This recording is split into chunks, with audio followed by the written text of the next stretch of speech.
Bonjour, nous allons voir comment recadrer une image en utilisant GIMP. Alors, on a deux manières de faire, deux possibilités. On va voir la première, donc en utilisant le rectangle de sélection et en encadrant donc la zone à garder. C'est-à-dire je me place dans un futur coin, je clique, je laisse appuyer et je déplace ma souris pour encadrer la zone à conserver. Alors, si j'ai raté mon cadre, je peux toujours me placer sur une bordure et là j'aurai un trait vertical ou un trait horizontal qui va apparaître. Je vais pouvoir cliquer, laisser appuyer et bouger ma souris pour modifier donc mon cadre.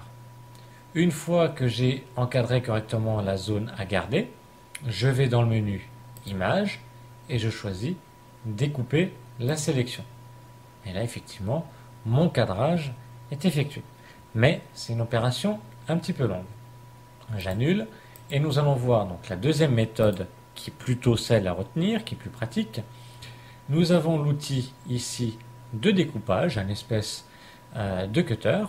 Je clique dessus et pareil, je vais encadrer ma zone à garder. Donc je clique, je laisse appuyer et je bouge la souris.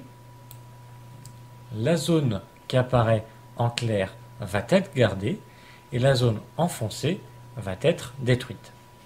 Là, même principe, si j'ai raté mon cadre, je peux toujours me placer sur une bordure, cliquer, laisser appuyer et réduire ou agrandir mon cadre. Une fois que mon cadre représente la partie que je veux garder, il me suffit tout simplement d'appuyer sur la touche Entrée. Mon image est recadrée, je n'ai plus qu'à l'enregistrer. Alors là, attention, j'ai deux possibilités.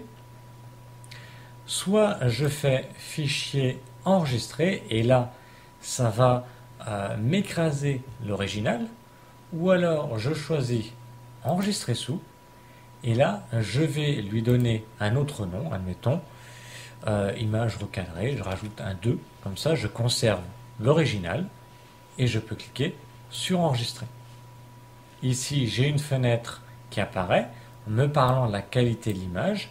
Je vérifie que la qualité est bien à 100%, c'est-à-dire que le curseur est bien à droite. Si ce n'est pas le cas, vous le déplacez et vous pouvez valider en cliquant sur enregistrer.